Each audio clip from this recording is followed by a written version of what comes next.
I want to get fit. I want to be able to run a marathon. But all I do is eat junk food, drink all the time, don't sleep enough. You do all these things, but you watch all the possible YouTube channels and podcast interviews about how to do a marathon. As a dancer, we need to be 100 and 100.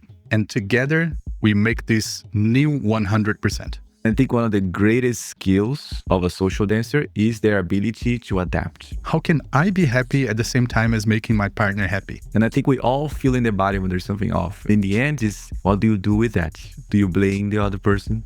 Small, little actions compound into great results. If you want to become something in your dance or in your life, just think about it. Think about everything holistically. Are you really doing what it takes to achieve your goals? Or are you living in a delusion that you created for yourself? Well, let's find out. Hello everyone, and welcome back to ZoukNerds. In this episode, we are not gonna hold back.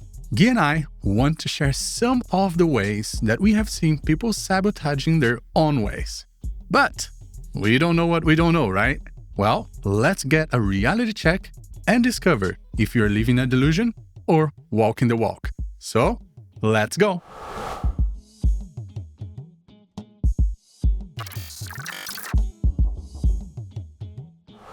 Hello everybody, and welcome back to another episode. My name is Alisson Sandi, and let's welcome back our beautiful co-host, Guy Prada. Hello, Guy. Hello, Alisson. Hello, everybody. Welcome back. Very excited for one more episode. Yes, and this is not just one more episode. It's actually our 50th episode for season 5. Oh my God, guys, you've been with us for this 50th episodes of season 5. And I was counting all of the episodes. We're close to 100 episodes all together with all of the other series. Maybe close or maybe past 100 episodes, but I'll let you know in the next episode that we're here with you guys. And for this one, we want to do things a little different. You know how we do it. Sometimes we do things that are more focused for the dancers, for the teachers, or for the community. But this one is going to be a little bit, could I call it a rant? Maybe not a rant. Maybe that's a strong word. Maybe a pet peeve. But we want to talk about the contradictions. Contradictions when people are learning to dance. They say they want one thing, but they're not working towards it. Let's put it very simply. I want to get fit. I want to be able to run a marathon. But all I do is eat junk food, drink all the time, don't sleep enough, and pretty much never really exercise other than maybe every now and then I go and I run for 5 minutes, but I'm not really getting ready for it. And there's one more detail. You do all these things, but you watch all the possible YouTube channels and podcast interviews about how to do a marathon. You theoretically, you know, and you keep getting better at knowing more about it. But what you're doing with your body in practice, it's not the same. Yeah, it's kind of like you're putting in the effort. Sure, you're putting some of the effort in the theory part of it. But what about putting the effort in the practical part of it? That is something that we see a lot from a teacher's perspective. So yes, maybe this is a bit of a rant episode from a teacher's perspective about students who talk the talk, but don't walk the walk. Or maybe they walk, but they don't run. Yeah. For example, let's talk about leaders and followers here. We had very recently, and Guy is going to talk more about this, leaders who want to become this comfortable, adaptable leader. Go to the classes and do all the classes and travel to congresses and they do retreats and all of the things. But then when you see them in class, their actions are contradicting. When you see them in the social, their actions are contradicting. Same thing for the followers. Followers who want to become adaptable, want to become this, alien tier of followers that can do anything with anybody and feel completely comfortable, in balance, and confident. But then in class or in social, those actions are not backing up those I want to. How many times we have students that come to our classes or even private lessons sometimes. Oh my God, they pay like a lot of money to come and say, I want to do this, I want to become that, I want to do this, I want to become that. And through that private lesson or through that group class, they're questioning in a way that they're not looking for more information. They're actually rejecting the information, rejecting the exercise. And then we're like, hello, do you really want this? Because it's not working. And going back to what we said before, trusting the process. Are you really trusting the process, or are you just saying that you want it? So how about that, Guy? What do you have to share with us? Man, this is a thing for me. When I think about Brazilian Zouk, when I think about partner dancing in general, I think a lot about the experience of the social. You go to the social, the party, and that moment over there. And I think one of the greatest skills of a social dancer is their ability to adapt, their ability to modify how they do things and why they do things, depending on the person they are dancing with. And that's where I feel all these feels when it comes to this topic that we're talking about here today. Exactly for that reason, we hear so much from the students and from those who are on the floor that they want to become more comfortable, more adaptable. And in some cases, from leaders and followers that hear from those who are closer to them and those who are more open to receive feedback from, that they could adapt more here, that they could relax more there and do all these things and all of the stuff. And these dancers, they go and they do seek knowledge. They do seek, like you're saying, they come to the class, they come to the practical. How can I do this? How can I do that? And then in the practice of the social dance, they keep doing the thing that keeps them away from the adaptability that they themselves seek. And that's such a deep philosophical thing to me, question, wondering that I have, that at sometimes I ask the person, what is it that you see as adaptability? What is the thing that you see as this thing? And it's so interesting when you ask these questions who talk about the concept. Sometimes they struggle to respond. They struggle to find an answer of what that thing looks like. So I started doing this exercise in class. And I think I mentioned in one episode here where I asked the leaders to tell the followers, what do you think the follower wants from you as a leader? And then the followers will tell you what they actually want from you as a leader. And it was really interesting. Like we said, the leaders thought the followers wanted them to be more clear, more movements, more challenging, more interesting movements, a lot about the movements. And the followers' response was, I just wanted to hold me and spend some time tuning in with my body before we start the thing. And one of the leaders there, who is one of our leaders who are more like trying to do things with their followers, he was the one who was most confused. And that was a part that I actually enjoyed because I wanted specifically that some of the leaders would hear the response from their followers. And he was really confused. He was like looking down and looking up and looking to the sides. And then he said, oh, but this is very hard. And I said, what is hard? This that they are asking. And then we asked, why do you think it's hard to hold and tuning in? And he didn't know how to answer that question. But then his reaction was really interesting because I realized that there is something about the silence. And this silence that I mean is the absence of bigger movements. Now, the silence can mean not moving. Now you are just like standing.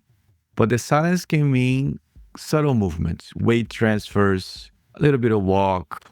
It's almost like you are beginning the conversation. You are giving some time for the person to listen. And I think that moment there is the uncomfortable part for most people. Maybe either because they don't know what to do in that moment or how to do that movement, or feel very self-conscious about that part of the dance. The same way that we have people that feel very self-conscious when there is silence in a conversation. We have that expression in English, awkward silence, because the silence is defined as an awkward part of the conversation because we understand that the conversation needs to have sounds at all times.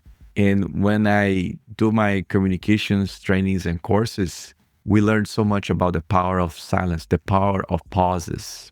And I think that's where our leaders and our followers have a hard time with. It's finding that pause to connect with their bodies, how they are feeling. And then something that we mentioned in our last episode, the matter of embodiment, to get out of the head and go into the body and see how the body is feeling with the other person. So I characterize the ability to adapt as the ability to find ease of motion together. So less bumping, less loss of balance, less of these miscommunications that happen because someone is going to someone else to find flow. And the flow is this absence of friction. Yeah.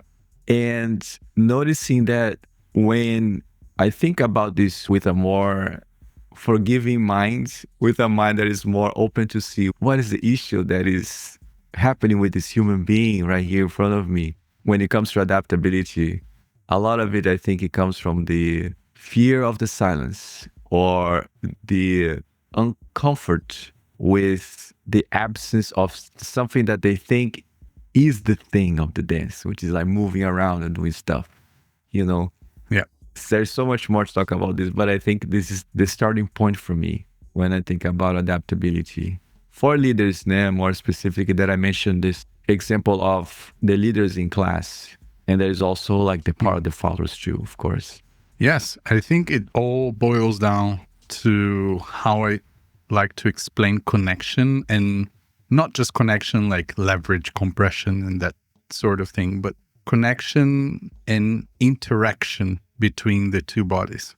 I like to think that as a dancer, we need to be 100 and 100. And together, we make this new 100%. So I bring myself 100%, my follower brings themselves 100%, and together we make this new 100% of dancers. But in terms of how do we lead and follow, I think as a leader, I'm fluctuating between this spectrum of 0 to 100, but ideally, I want to start with 50% leading, 50% following.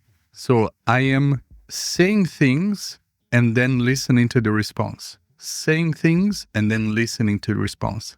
And the dances that I feel the most joy with are the dances that the followers are doing the same thing.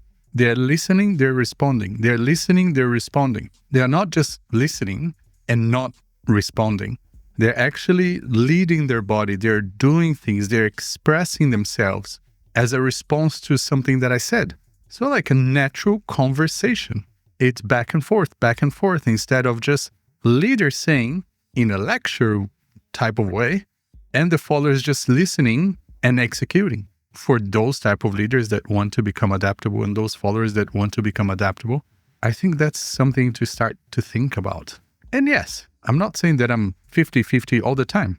Like I said, we are traveling through this spectrum. Sometimes I feel like the follower wants me to speak more and they want to speak very little. So if I feel good about that in that moment, in that dance, with that music, I'm happy to do that. But if not, I'm going to do what makes me feel happy in that connection. And hopefully that's going to be enough for the follow. We cannot please everybody all the time, but I want to make sure that I am happy in that dance. So I'm going to try to find that balance between like, how can I be happy at the same time as making my partner happy? The mistake that I did for so many years was that first part never existed. Only the second part. Only the part that was about the follower. As long as the follower is happy, I'm happy. This is not something that I want for my life. This is not something that I want for my dance. And thank God I've learned early enough in my life to actually change that, not just in my dance, but in my life. You know, we need to be full of happiness and full of energy ourselves to be able to exchange and give that to somebody. So for all of you who are in this path of probably becoming adaptable or any other path, think about the balance, not just the give it all. And also, I think the most important thing is to really be open to feedback, be open to understanding that whatever the other person is going through, is something that we need to be careful and be paying attention to. It's not all like, I want to do this. I want to lead something and the follower is not going. I want to lead something and the follower is not going. I want to lead something and the follower is not going. Guy mentioned this a couple of episodes ago. Maybe, Guy, bring that story back to us. I think that's better if you bring it back. The lateral thing? Yep. Yeah.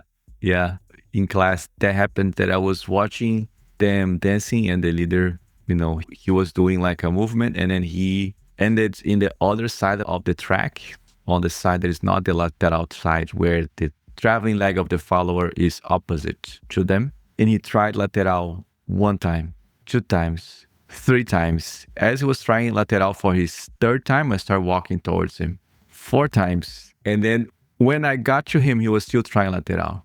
Then I put my hand on his shoulder and I said, stop, she's not going. And then he was like, oh, okay. Because it goes into this mode of, I need to execute the movement. I need to complete the movement. And the movement becomes a priority. Completion of the movement becomes a priority. And that's where I think we start to indirectly establish our priority, right? So if we are so focused on the movement, we are, without realizing, putting the movement as a priority. And when you put the movement as a priority, you tend not to modify or modulate the way that you do the movement based on the person that you are dancing with. You just go for the movement. It's like Alisson saying, is finding the balance between what is it that you were thinking about doing in the dance, in that moment of the song, and how is it that my partner is coming with me during that movement, and then going by that, making the mind more flexible. I think it's a matter of flexibility of the mind and awareness of the body for you to become this adaptable dancer that you want to become. Removing hard shoulds from the way that you understand the dance and the technique. It was something that picks a little bit from our previous episode about technique, right and wrong. If you have a right mind when it comes to movement and you're going to lead or follow, you're going to process it. Oh, she's following it wrong, or they are leading it wrong. They are following it wrong because it's not being done with that technique that I learned. And then it becomes more of a rigid mindset in what comes to social dancing. I see social dancing, guys, as a big playground for, in this case, adults, because in our socials, we only have adults. We don't have children there playing around. So it's a playground for adults. We are playing with someone else to the sound of music, using a technique that we learned as our common language. We call this Brazilian Zouk, or we call this lambada, whatever dance form you practice. You are playing with someone. And that's the part that I think is important. When the rules of the game become more important than playing, then it tends to create like a limitation of how many people you can play with.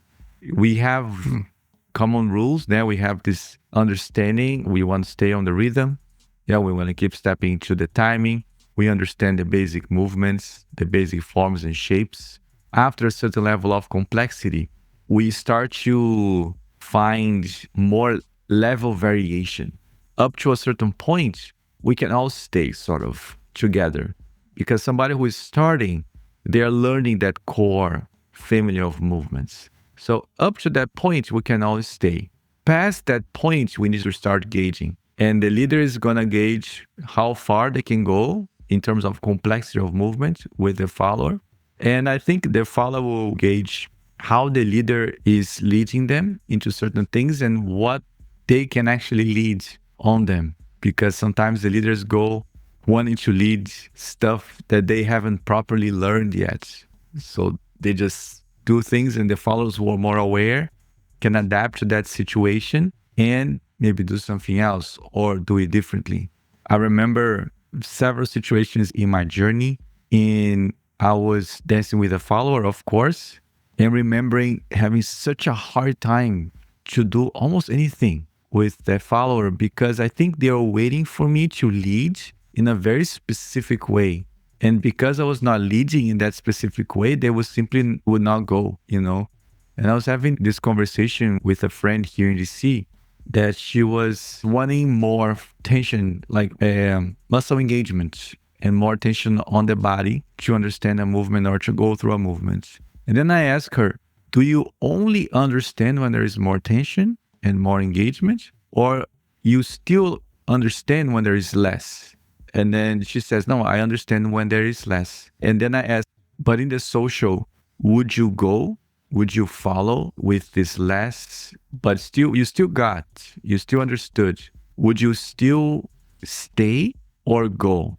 What would you do? Because we were in a class situation. So in a class situation, she was not going. She was just staying, waiting for the full lead to happen.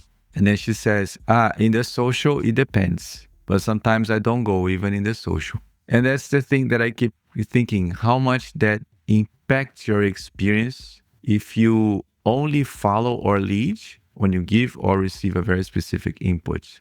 And that's my wondering in general, like how much are you connecting the joy of your experience to a way of doing things or to the things that you do? Can you connect the joy of the experience with being with someone and then finding like, what is this core amount of things that we can do together and have a good time?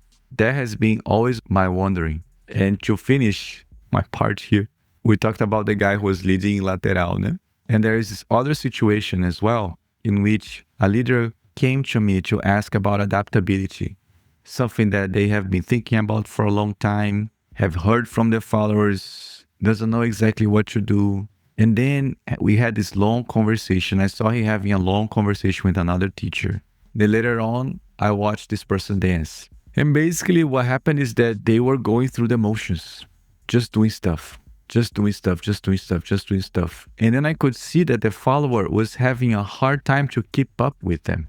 They were just like, almost like running around that person, that leader. And then my wondering is that, are they seeing it? Are they perceiving it?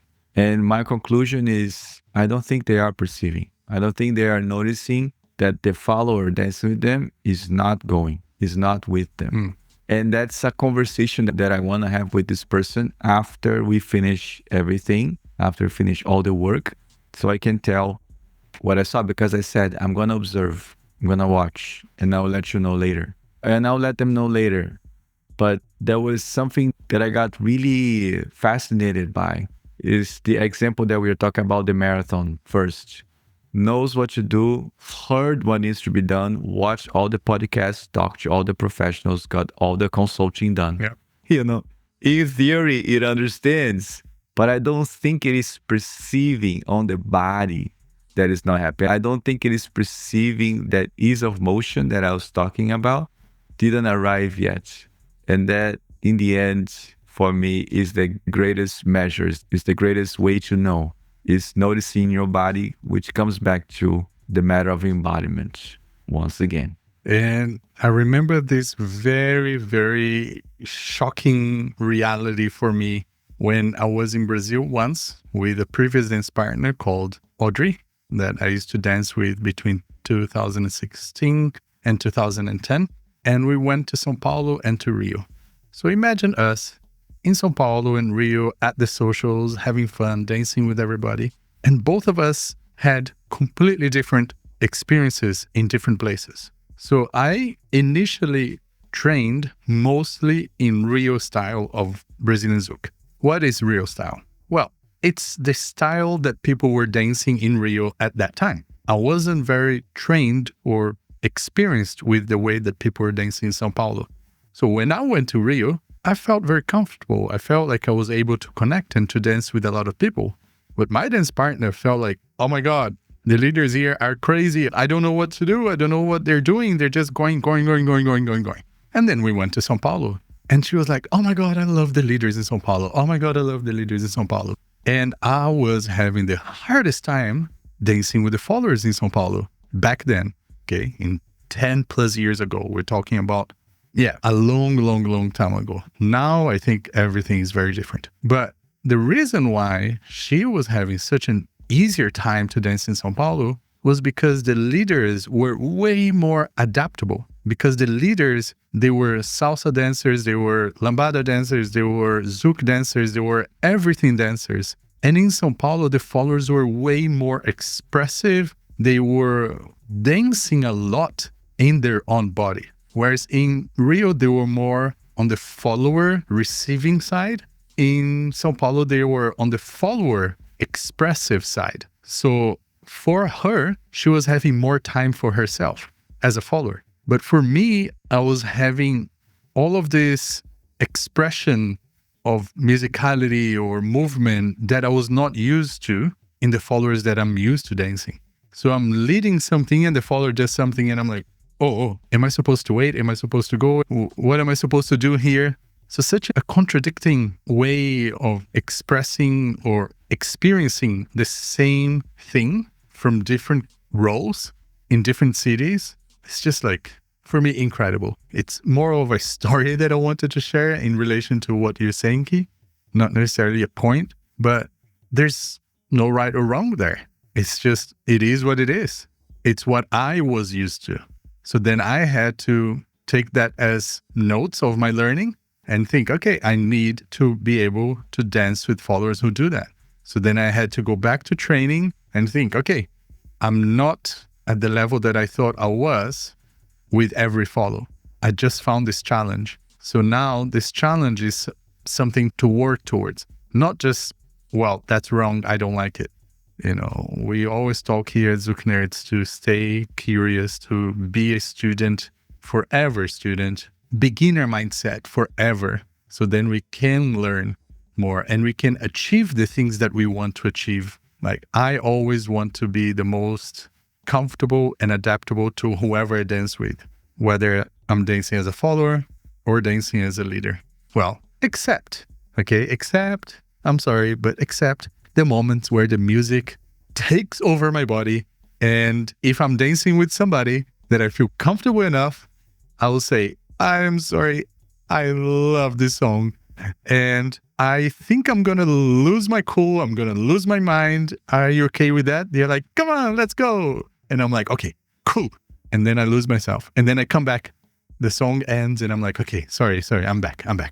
Let's go. Yeah, it's one of those moments that you are possessed. And then when you are possessed, everything is game. Yes.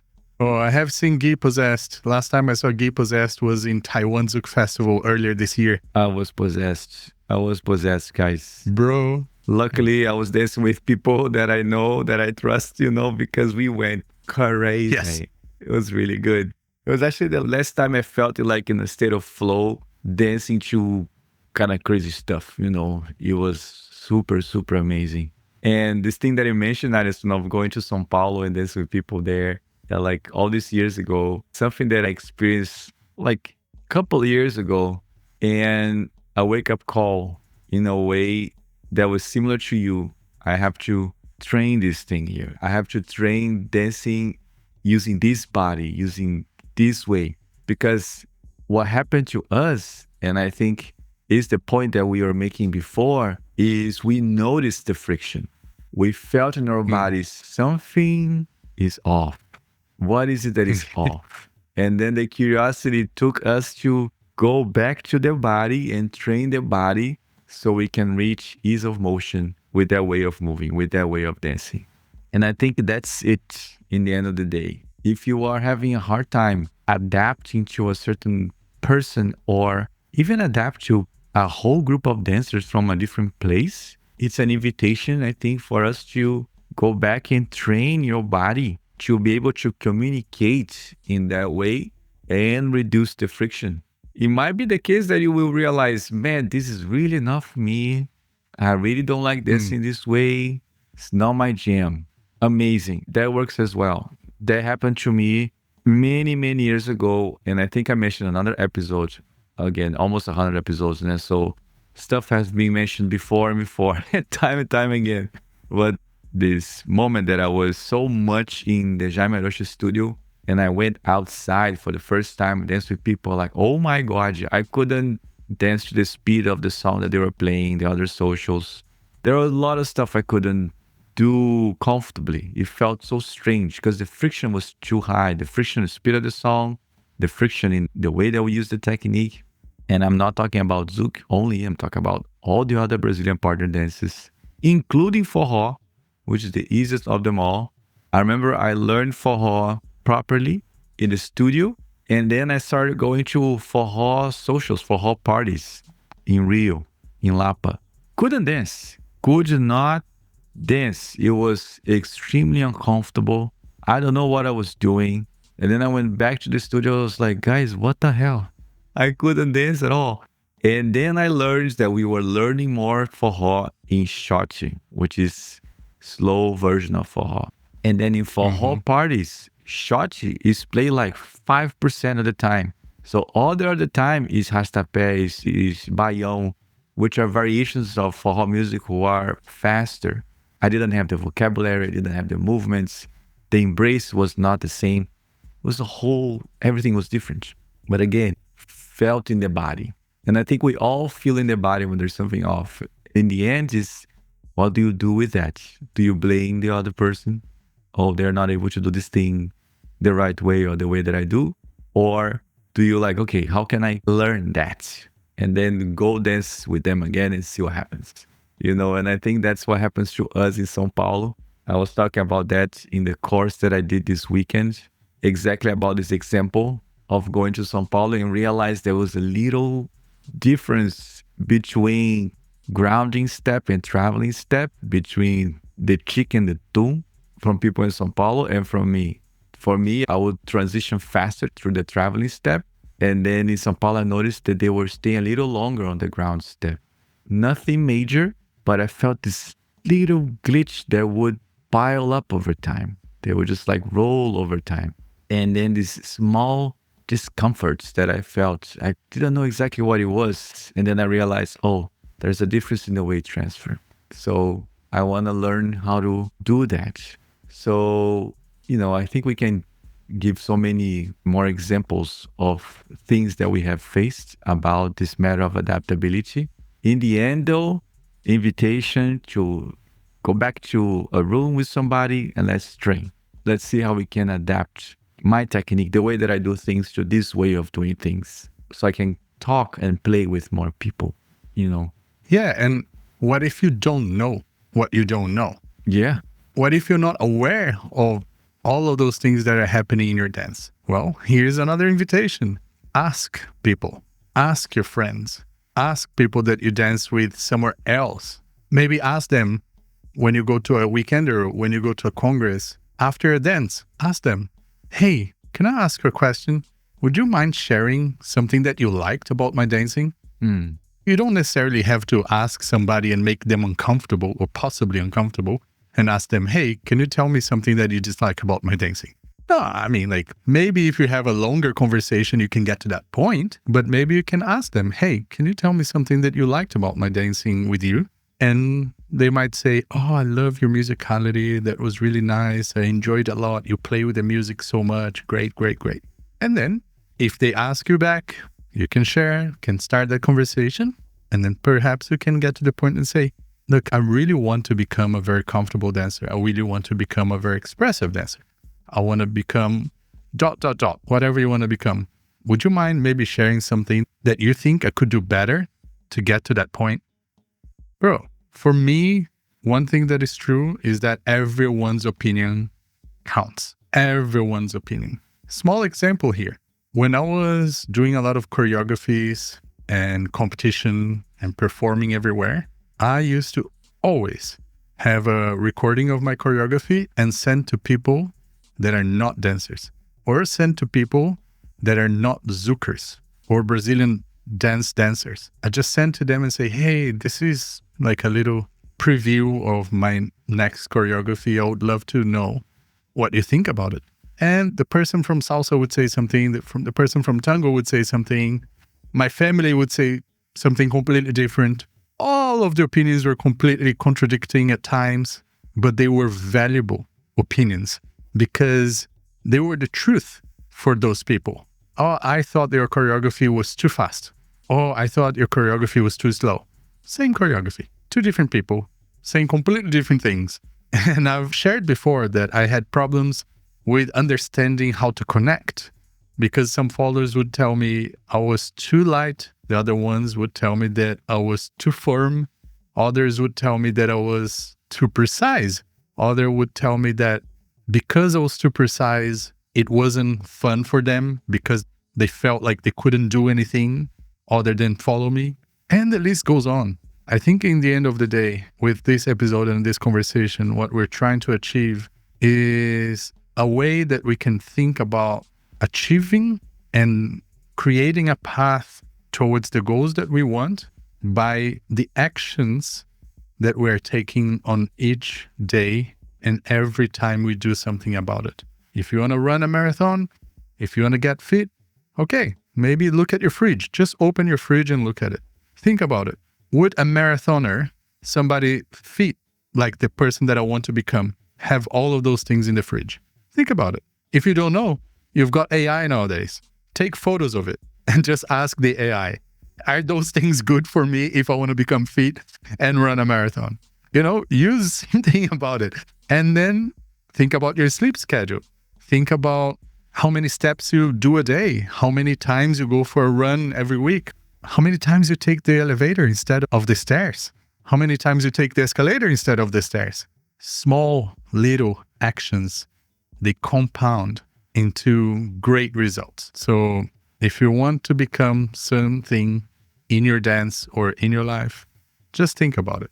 Think about everything holistically, not just pay the money, attend workshops, and then go to the social and do the same thing. Yeah. Because that's not going to work. And there's one more thing that we didn't mention that might be as important or as powerful is wonder how much you justify what you do when what you do is presented to you. Yeah. Just like consider that. Something is like, oh, I noticed you doing this. But I do this because of this or this or this or this or this or this. So the justification is okay. There's no problem with that. The thing is when the justification represents a block for you not to incorporate or a resistance to incorporate something. Recently here, we had a conversation with some of our people and we specifically asked justify later or justify internally or afterwards or don't at all, because we were having an issue like that. So wondering why you justify, if you justify what you do the way you do, because over time we noticed that this is also a very powerful force, very powerful limiting force that prevents you from getting to what you want to get to. In this case, we're talking about adaptability, becoming a mold, like a more moldable dancer for different situations and different partners and different songs and different stuffs.